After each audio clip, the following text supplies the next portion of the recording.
Hey, I'd like to welcome you to another episode of Mission Matters. My name is Adam Torres, and if you'd like to apply to be a guest on the show, just head on over to missionmatters.com and click on Be Our Guest to apply.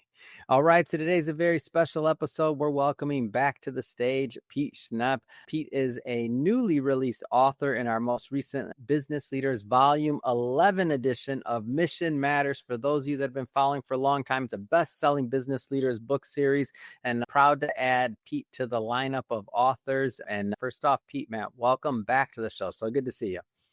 Good to see you too. Thanks for having me back, Adam. All right. So Pete, at Mission Matters, our aim and our goal is to amplify stories for entrepreneurs, executives, and experts. That's our mission. Pete, what mission matters to you? The mission that matters to me is chasing your dreams and creating a life of freedom and really pursuing a life that you want with intention. Yeah, Pete, and I've followed your work, and I've seen the way you've built your business from what you've told on the show, and we've done multiple interviews with each other now. And I don't want to assume that maybe some of our newer audience caught some of our previous work. So I guess just start with a little bit more about how you got into real estate and really your philosophy behind like how you invest. Yeah, sure. Well, it goes back. I've been in real estate and construction for many, many years, but I started off as a salary guy building houses for home builders, and then I started my own company as a contractor, as a painting contractor. Hmm. And, 15, 17 years now, I still own that business, but I had set a goal to really start buying some income property because I came to this realization that even as a contractor, although I was self-employed, I could make a decent living for myself, but I was never going to truly get wealthy. And the Hmm. wealthy people that I encountered as my clients, they all owned a bunch of real estate, and none of them got there painting houses. None of them got there with a regular job. And so over the years, my mission became to work my tail off as a contractor in order to buy real estate. Hmm. So yeah, that's kind of the backstory. And I think that is a great transition to the book. And so, and especially your book title, right? The only reason to work is to buy real estate. So you're obviously practicing what you preach. But first thing first, how do you feel, man? You're a newly minted author. How does it feel? It's always good, it's been a bucket list thing really to just get some of my thoughts and beliefs down in writing. One, to just solidify the stuff that's in my head, but two, to really have something to pass on to my kids as well. Mm. It's kind of when you've got a book or something in writing, it just means a little bit more than when you're just telling your kids what you believe. And then it also allows me to share my beliefs with other people that want to really deep dive into my Mm. thinking. So I'm a big fan of your title. Like, how'd you come up with the title, the angle, a lot of different things you could have written about. Like, talk about why this specific angle was important to you. And then also the title. The only reason to work is to buy real estate. When I read it, I'm like, yeah, that's good. Yeah, well, yeah, I'm happy to share a little bit about that. I'll ask you a quick question first Yeah. to lead into that. So, when you're at home and you're with your family, your wife, kids, your pets, and somebody knocks on the door, what do you think is happening? I get worried. I'm like, what's going on? What somebody's trying to sell me something, or I don't know. Like that's the first thing I'm thinking about. Am I expecting any guests? And did anybody invite anybody over? Yeah, right. So it's like, okay, is it somebody selling pest control or solar? But several years ago, I got a knock on the door that really just changed things for me. I went through a period of time for about a year or so where every time I felt like somebody was outside coming to knock on the door, my stomach just churned and I just wanted to throw up. Mm. I get the same feeling every time I went to the mailbox to check the mail, which normally should be a good feeling as a contractor because I would go to pick up checks to take them Yeah, to. get some checks. So for a year, every time somebody came to the door or I go to the mailbox, I really just got this turning feeling in my stomach like I was going to puke. And it all started because one day I got served legal papers. So my Mm. not part of the process. And so we had all of a sudden I was being sued because, well, it was kind of, I would call it frivolous. Like one of our clients was suing us because they felt like we did something wrong. The reality was that we didn't, but they didn't have anybody else to blame it on. And so, long story short, we went through the process. And what I had was this moment of realization that everything that I had been working my tail off building, working 10 or 12 hours a day for, grinding away to provide this life for my family of comfort, could be gone in an instant. Wow. The big lawsuit. And so I was facing this lawsuit that could have put me out of business. And really, it was not our fault. And you tried everything you can to do to justify it to the judge, but it comes down to contractual mumbo jumbo, right? It's out of my control. Luckily, the worst case scenario did not happen. But it was that moment of truth for me, realizing that, okay, I thought I had done everything that I should to be a good husband and a good father for my kids, to provide a decent life, but it could all be gone in an instant. Before that, when I was an employee in the home building business, building homes, I had a salary job. I was comfortable. There was a good culture in place. I rode the boom and bust of 2007 and 2008. And you know what? I saw everybody around me getting laid off. They show up Friday and they get a pink slip. And boom, everything that they had been working for, gone. These are people that had been corporate guys working there for 10, 15 or more years, 20 years, and it's just gone. So when I think about real estate and what that's done for me, it started as a backup plan, because I realized that everything that I'm building right now could be gone. How am I going to provide for my family if something like that happens? And so it started off as, well, I need to have a second stream of income that comes in to where I don't even need to work for it. And there's a lot of ways people can get wealthy out there and create those income streams. But to me, owning income property was really the least risk with the highest potential reward that requires the least amount of time, because you can outsource management, so on and so forth. And so for me, working as a contractor, even after that, it really just became a means to an end in order to buy real estate, because I knew that once I acquired enough real estate, that would put me in a position to where I was no longer reliant on my source of income. It was that the path to no longer be reliant on the primary source of income. Does that help you understand where the title came from? Absolutely. And go a little bit further into, or I should say, let's go into your investment thesis, because I know one of the things that you're a long-term investor in many things. And I just want to get into okay, so now you knew you had to acquire real estate, and there's a lot of different ways you can get into the real estate game, or different methodologies for investing in real estate. Like how did you pick your focus? How did you pick your niche, your lane? Well, I knew that real estate is a long game. I knew a lot of people that got burned in 07, 08 because they were buying properties that didn't have cash flow. The mindset was, well, I'll lose a couple $100 a month on this rental, but I'm going to make $100,000 in a year, Yeah. And that was the flip game in Phoenix for a while. Like, a lot of people were playing hot potato, right? Right. And so, I'm a student. I'm a student of the game. I spent many, many years just like following people, experts and stuff. And really the model is that my conservative nature is, I buy for cash flow first and appreciation as a secondary thing. And so that's what I look for. But at the same time, I understand that most deals, they're never home runs out the gate. And so I'm a singles guy. I like to hit singles, but even that in the Phoenix market or any big market, it's tough to find things that pencil. But when you do, you take action on them. And so it was all about how much capital do I have. My goal was to every year to make enough money to where I could pay a reasonable lifestyle. We always lived below our means, and I would, whatever that spread was, I would try to put into a property that would, cash flow moderately from day one. So it started with single family homes, and then eventually grew to multifamily. And as you started accumulating these properties, now, good thing was you were a contractor, so you knew a bit about just, the properties in general you were looking at. What was that leap from when you went from maybe to single to multifamily, or like how did that piece of it work for you?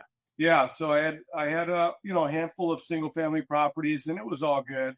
But I also realized that, one tenant moves out, and now you've got no rent for, a month or two and a big turn. And so I was like, well, how can I make, to me, it's all the backup plan and the safety net. How do I make this investing thing even less risk?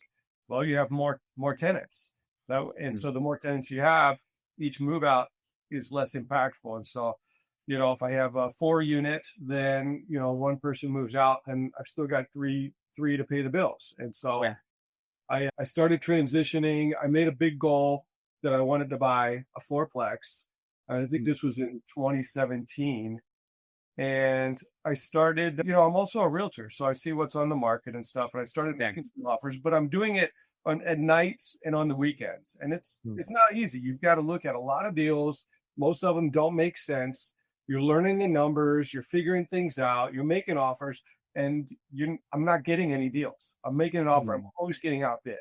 And so I spent a few months like doing this, and it's really tough. I had a young family, young kids. I'm staying up late, like looking at, properties for sale, trying to do this on nights and weekends, and I was getting nowhere. And so finally I decided I needed to take massive action. So one weekend I went out, I looked at every single fourplex on the market in the area that I was looking at. And I literally wrote 10 offers on Saturday. And by the end of Sunday, going back and forth, I had 4 of them under contract. Whoa. I took 4 through due diligence. I got the inspections done and kept like kind of looking into them. And then afterwards, I decided to walk away from 2 of them, and I wound up buying 2 of them that were each other. So that's how I got into multifamily, figuring it out and taking massive action. What kept you strong in that really pivotal time when you were like, okay, this is not working? Because I think you said you were doing it for like, was it 6 months or like an extended amount of time with nights and weekends and nothing's working? Like what kept you going, man? Well, no, in the end, what kept me going was the end game. It's knowing that I was creating, if I can make this jump, that I'm going to create more passive income, which that's a myth in itself. Is real estate really passive or not? That's a whole nother conversation, but it's a lot more passive than running a business, right? You don't need employees and this and that. So I knew that in order for me to start moving towards that life of freedom that I had envisioned, this had to get done. Yeah. And so now your next stage is, and by the way, at this time, are you taking on investor capital, or is this all your own capital? Or like talk a little bit more about how the deals are actually getting done. Yeah. So the first 15 years or so, I bought everything with my own money. It's kind of why it was just slow and steady. I never even knew that you could partner with people or raise capital. It was not even in my radar. But I mean, I guess in hindsight, it was good because I really learned how to perfect my craft and my own niche. And then 2 or 3 years ago, I started doing some joint ventures, bringing in friends and family, and we do some syndications. And so now just depends on the deal. Some of them I'll do JVs. I'll bring in a few people. Some of them I'll do a JV with just one investor. There's a couple of people that we just I build portfolios with. They're the capital partner, and I'm the boots on the ground. And then occasionally I'll do a deal where I'll open it up to new people. Yeah. Talk about what markets you're looking in. Mostly I'm in Phoenix because this is really where I know best. All my resources are here. And we just closed on a property actually. I thought so. I saw it in your newsletter. I'm on your newsletter. What was it? Tell me more about that deal. I remember it was on the top of, I forgot to bring that up. Yeah. It was in your newsletter recently. So that's in Indiana. It's a 24 unit, Northwest Indiana. It's actually Chicago MSA, which is cool. And my partner, actually, he's from this town and he's moving back there. So he'll be the boots on the ground, which is the only reason I would buy a property. That's what threw me off is I saw it. That's why when I was asking like the expansion or this, that I'm like, wait a minute, this isn't Pete's in Phoenix. Yeah, you've got to have trusted resources where you buy. That's for sure. And so Mike's a rock star. Well, we're co-managers on that. And also I had been wanting to diversify as well because all of my assets are in Phoenix. And I love the Phoenix market. But I think at a certain point, just for my own peace of mind, like I'm always coming up with a plan B, just like I did. Real estate was a plan B. So, I want to make sure that I diversify a little bit of my asset base outside just in case, like what if, all the what ifs. What if Phoenix just keeps getting too hot and people start moving out or they're moving in, or what if? Yeah. The market that we're in right now in Indiana, it's really, really solid, more of a linear market, very low vacancy rates. It's an amazing property. So I was really happy with this one. That's awesome. So speaking of, you are my expert in the Phoenix market. Like, talk to me, what's going on in Phoenix? Well, I'm in acquisition mode. I'm trying to scoop up as much as I can, honestly. Like anybody that's trying to sell right now, it's not a good time to sell. And so I would not recommend that. But if you're a buyer and you're not scared and not sitting on the sidelines. I think this is, the second best time to buy real estate since 2009 and 2010, and this is it. The market has corrected, and so I'm all in. I'm a student of the game. I'm a student of the wealthy, and the wealthy always say, what's the Warren Buffett quote? Adam, you probably know, like, be fearful when others are greedy, and greedy when others are fearful. And so that's what I'm doing. I'm out there hunting. I'm making offers left and right. I'm making deals. I'm getting a lot of seller finance deals, and I'm scooping up some really, really nice properties because I'm not competing against anybody. Wow. Really, really a beautiful thing. What kind of properties are you looking at? So what size? Give us a little bit of that piece. So right now I have a 44 unit under contract in Central Phoenix. We've got a new development, a 30 unit, like tear down and redevelopment infill projects that's coming online. I just put an offer on some land on Central right next to the light rail. I've got pretty good deal flow, so I'm always looking. I mean, I probably have at least a dozen deals that cross my desk a week. And so I'm always sifting through, and it's just a matter of which ones look enticing, who could my potential capital partners be, and how do we scoop it up, and where do I want to focus my time, really, because I've got just a lot of opportunity when you're in the game, when you are actively in the game like I am. There's so much opportunity. There really is, and it's just a matter of where is the best use of my time, which property, which project, and which partners. It's awesome.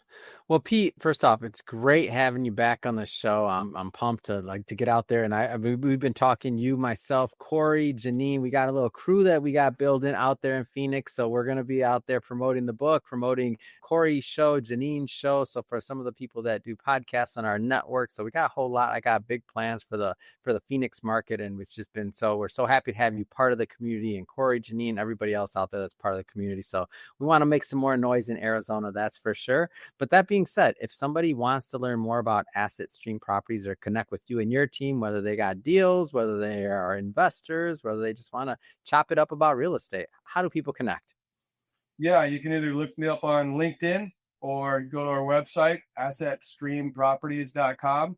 Both of them will have a place to, book a call or check me out, and we'll go from there for sure.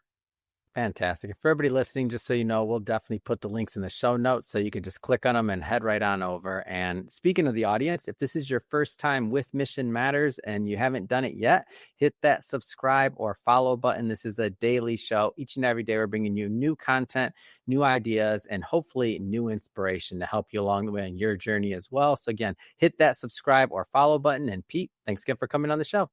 Thanks, Adam. We'll talk to you soon.